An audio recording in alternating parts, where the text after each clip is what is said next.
দর্শক আসসালামু আলাইকুম, স্বাগতম আরেকবার। গত কিছুদিন থেকেই ভারতের বিভিন্ন কর্মকাণ্ড এবং ভারতের ভিতরে বাংলাদেশের হাই কমিশনগুলোতে বা উপ হাই কমিশনগুলোতে আক্রমণ, কর্মকর্তাদের হুমকি দামকি দেওয়া এবং ভারতীয় হিন্দু মৌলবাদী সংগঠন বিজেপির বিভিন্ন ধরনের কার্যক্রমকে উপলক্ষ করে মূলত বাংলাদেশ এবং ভারতের মধ্যে যে এক ধরনের স্নায়ুযুদ্ধ শুরু হয়েছে আমি বলবো, সেটার প্রেক্ষাপটে আজকে আমরা একটু কথা বলতে চাই। ভারত আমাদের বড় প্রতিবেশী, তাতে কোনো সন্দেহ নেই। ভারতের এই অগণতান্ত্রিক এবং একপেশে একটি দলের প্রতি অনুগত হয়ে এই কার্যক্রম বাংলাদেশে বহুদিন থেকেই চলে আসছে এবং এর প্রেক্ষাপটে বাংলাদেশের সাধারণ মানুষ ভারতের প্রতি বিদ্বেষী হয়ে উঠছে। অথচ ভারত তার পররাষ্ট্রনীতির যে সবচেয়ে বড় যে ভুলটা, সেটা হচ্ছে তারা জনগণের সাথে সম্পর্ক না গড়ে তারা একটি বিশেষ রাজনৈতিক দল, কিংবা আমি যদি আরও এটাকে স্পেসিফিক বলি, সেটা হচ্ছে যে হাসিনা মুজিব পরিবারের উপর নির্ভরশীল হয়ে পড়েছে, যে জায়গায় ভারত অত্যন্ত ব্যর্থ পররাষ্ট্রনীতির পরিচয় দিয়েছে। অবশ্য ভারত যে বাংলাদেশের সাথে তাদের কূটনৈতিক সম্পর্ক খারাপ করছে তা কিন্তু একা নয়। ভারত তার প্রত্যেকটি নাইবারের সাথেই এক ধরনের বিগ ব্রাদার সুলভ আচরণের ক্ষেত্রে প্রত্যেকটি নাইবারই তাদের উপর খেপা। সে শ্রীলঙ্কা বলুন, নেপাল বলুন, ভুটান বলুন, পাকিস্তান বলুন, আফগানিস্তান বলুন এবং সর্বোপরি চায়না বলুন। অবশ্য চায়নার সাথে তাদের এইরকম হামকে দামকে দেখানোর কোনো স্কোপ নেই, বরং কারণ চায়না তাদের চেয়ে অনেক উপরে আছে। যাই হোক দর্শক, বাংলাদেশের প্রেক্ষাপটে যে বিষয়গুলো ঘটছে গত কিছুদিন থেকে, তাতে করে বাংলাদেশের মানুষের মধ্যে এক ধরনের, আমি বলবো, আশা, ভয়, শঙ্কা, আমি তিনটা শব্দ ইউজ করলাম। আমি এগুলো আমার ব্যাখ্যায় আসবো দর্শক এক এক করে। তবে ভারতের এই কার্যক্রমের ফলে প্রথমেই আমি যেটা বলতে চাই আশার বাণী, সেটা হচ্ছে আমরা প্রাথমিক যে আমাদের যে বিজয়, সেটা হচ্ছে আমরা শত্রুকে চিনতে পেরেছি। যে শত্রু আমাদের 15 বছর থেকে গণতন্ত্রহীন করে রেখেছে, সেই গণতন্ত্রের শত্রু যে কে, সেটা আমরা চিনতে পেরেছি। এটি হচ্ছে আমাদের প্রাথমিক বিজয়। দ্বিতীয় যে বিজয়টা এবং যেটা সবচেয়ে বেশি প্রয়োজন ছিল এই সময়ের প্রেক্ষাপটে, সেটা হচ্ছে আমরা আমাদের জাতীয় অক্ষ সৃষ্টি করতে পেরেছি। এটি নিঃসন্দেহে আমাদের সবচেয়ে বড় অর্জন। দেশের সকল রাজনৈতিক দল, এমনকি আজকে আমি যখন কথা বলতে বসছি, ধর্মীয় সংগঠনের নেতারাও, ইসলামী সংগঠনের নেতারা প্লাস আপনার হিন্দু, বৌদ্ধ, খ্রিস্টান ঐক্য পরিষদের নেতারাও প্রধান উপদেষ্টা ডক্টর মোহাম্মদ ইউনূসের সাথে গিয়ে সাক্ষাৎ করেছেন এবং সকলের কণ্ঠে একই কথা, যে স্বাধীনতার প্রশ্নে, সার্বভৌমত্বের প্রশ্নে, জাতিসত্তার প্রশ্নে আমরা ঐক্যবদ্ধ। এর চেয়ে বড় বিজয় আর কি হতে পারে? এটি তো সবচেয়ে বড় বিজয়। মূলত এখন আসি আমরা এই বিজয়ের পাশাপাশি আসলে আমাদের কি করা উচিত। আপনারা জানেন, বাংলাদেশ ছাত্রলীগকে তার অপকর্মের জন্য এবং দুষ্কর্মের জন্য সরকার নিষিদ্ধ ঘোষণা করে। এই ছাত্রলীগকে নিষিদ্ধ করার পরই মূলত তারা ইসকনের হয়ে, হিন্দু ধর্মাবলম্বী হয়ে বিভিন্ন জায়গায় বিভিন্ন ধরনের বিশৃঙ্খলা সৃষ্টির চেষ্টা করছে এবং এতে করে ন্যারেটিভটা ভারতের কাছে খুব সহজেই পৌঁছানো সহজ হচ্ছে যে এখানে সংখ্যালঘু সম্প্রদায়কে নির্যাতন করা হচ্ছে। মূলত এই হিন্দু ধর্মের কে উপলক্ষ করে বা তাদেরকে সাইনবোর্ড হিসেবে ব্যবহার করে কার্যক্রমটা শুরু হয়েছে মূলত আমি বলবো ছাত্রলীগকে নিষিদ্ধ ঘোষণা করার পরে, ইসকনের নামে হোক আর হিন্দু ধর্মের নামে হোক। এই ইসকন দিয়ে যখন তারা সাম্প্রদায়িক দাঙ্গা বাঁধাতে চেষ্টা করেছিল, তার এক পর্যায়ে আপনারা জানেন সেই ইসকনের চিন্ময়কে গ্রেপ্তারের পর আদালতে সাইফুল ইসলাম নামের একজন নিরীহ আইনজীবীকেও তারা হত্যা করে সাম্প্রদায়িক দাঙ্গা বাঁধানোর জন্য। কিন্তু বাংলাদেশের মানুষ, সচেতন রাজনৈতিক মহল অত্যন্ত কৌশলে সেটা এড়িয়ে গেছে এবং সাইফুল হত্যার আসামিদেরকে আইন প্রয়োগকারী সংস্থায় আইনের আওতায় নিয়ে আসছে। এটি হওয়া উচিত একটি সভ্য গণতান্ত্রিক দেশের বাসা। বাংলার মানুষ সেটাই করতে পেরেছে, আমি ধন্যবাদ জানাই তাদেরকে। এখন আসলে আমি বলবো দর্শক যে এই যে থ্রেটটা আমাদের উপর আসছে, অনেকেই হয়তো শঙ্কা করছেন। আমি আগেই বলছি আশার কথা আমি বললাম আমাদের দুটা বিষয়, তারপর ভয় এবং শঙ্কা।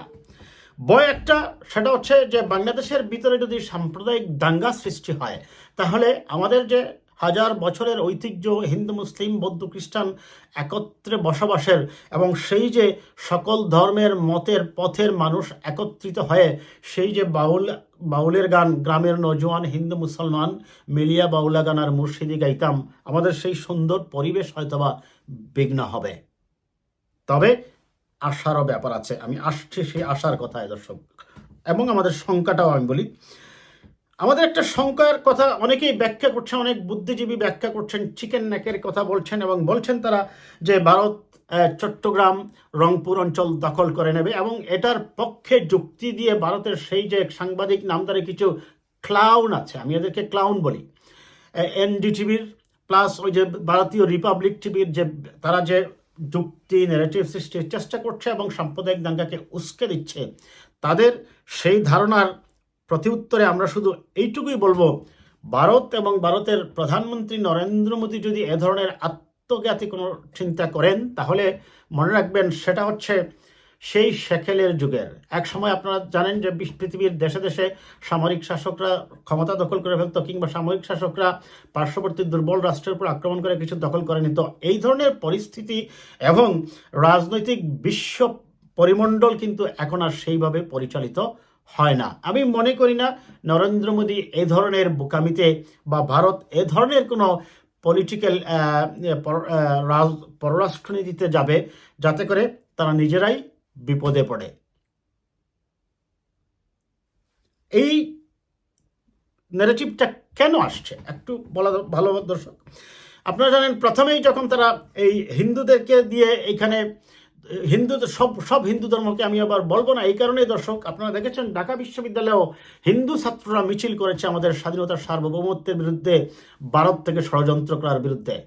কাজেই সকল হিন্দু করছে সেটা নয়। আজকে আপনারা দেখেছেন, আমি যখন কথা বলছি তার প্রায় 3-4 ঘন্টা আগে হিন্দু বৌদ্ধ খ্রিস্টান কল্যাণ পরিষদের ব্যানারে আপনারা দেখেছেন হিন্দু ধর্মাবলম্বীরা সাংবাদিক সম্মেলন করে তারা অভিযোগ করেছে যে আওয়ামী লীগ হিন্দুদেরকে ব্যবহার করছে, এবং ভারত থেকে দিল্লির শাসন সেই হিন্দুদেরকে সামনে নিয়ে আসে, হিন্দুদেরকে বরং প্রকারান্তরে তারা বলছে নিরাপত্তাহীন করে তুলছে। কাজেই হিন্দু ধর্মের সবাই করতেছে এটাও বলা যাবে না, যারা মূলত আওয়ামী লীগের হয়ে আওয়ামী লীগের পারপাস সার্ভ করার চেষ্টা করছে অর্থবিত্তের বিনিময়ে, আমি তাদের কথাই বলছি।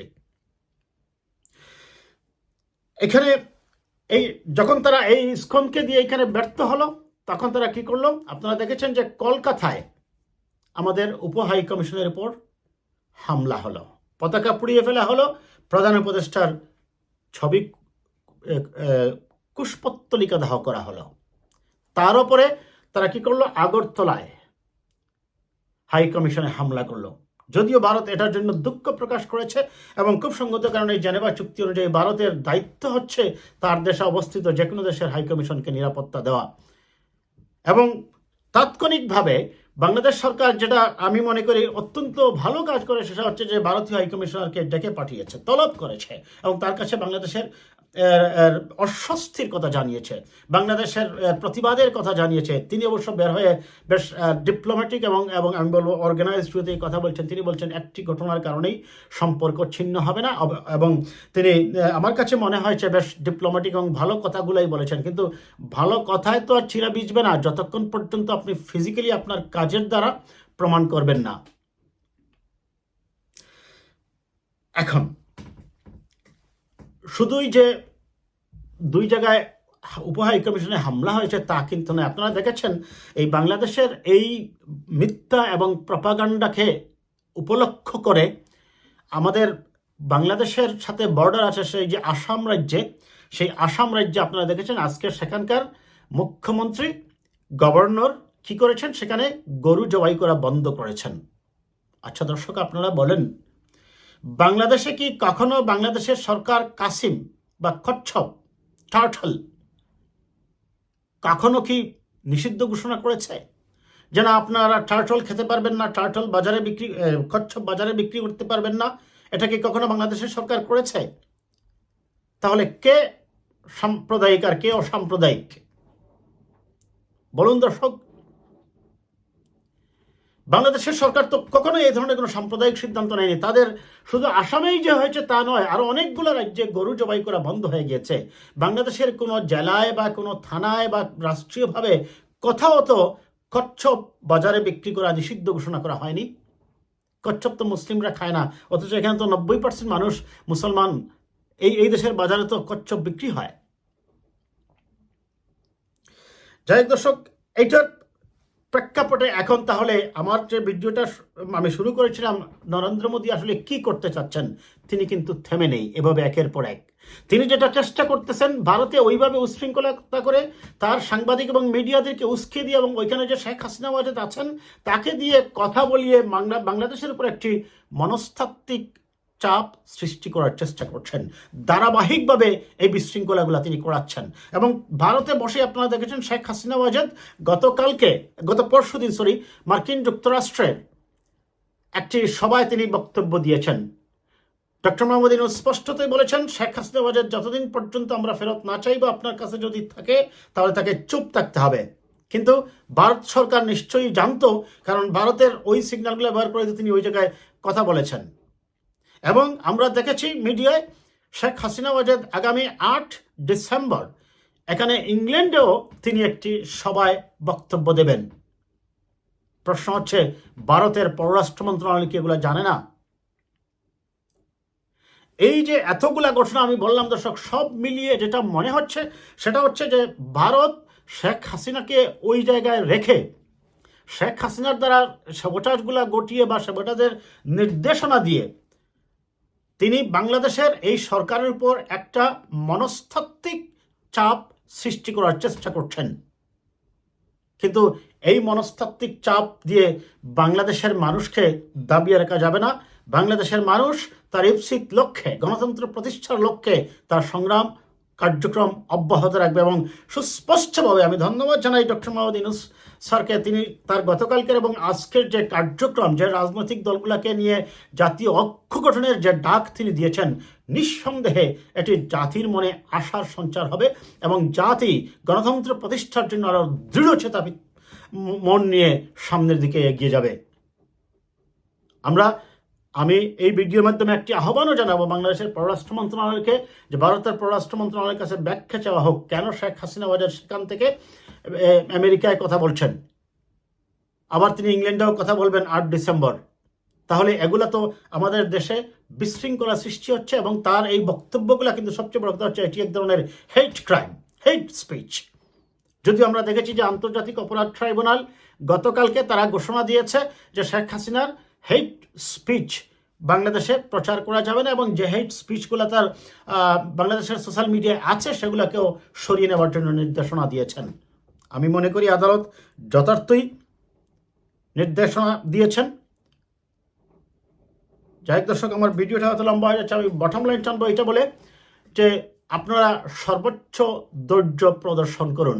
সামনে হয়তো বা কঠিন দিন আসবে, কিন্তু এটা মনে করার কোনোই কারণ নেই সেই মধ্যযুগীয় বর্বরতার মতো ইন্ডিয়া বাংলাদেশকে কোনো আক্রমণ করে ফেলবে। বাংলাদেশের সেই শক্তি সামর্থ্য অবশ্যই আছে, সে তার শক্তি সামর্থ্য নিয়ে প্রতিরোধেই এগিয়ে যাবে। যেটা করবে ভারত, এইরকম এখানে বিশৃঙ্খলা সৃষ্টি করানোর চেষ্টা করবে এবং আওয়ামী লীগের তার যে রেখে যাওয়া কিছু লোক দেশের ভিতরে থেকে সাবোটাজের চেষ্টা করবে। এটাকে মোকাবিলার একটাই পথ হচ্ছে দেশের গণতন্ত্র মানার সকল শক্তিগুলোকে এক হয়ে ইউনাইটেড ভয়েস নিয়ে কথা বলতে হবে। তবেই এই পতিত ফেসিবাদী স্বৈরশাসক এই সকল অপকর্ম থেকে নিবৃত হবে। ভালো থাকবেন দর্শক, কথা হবে আবার কোনো বিষয় নিয়ে।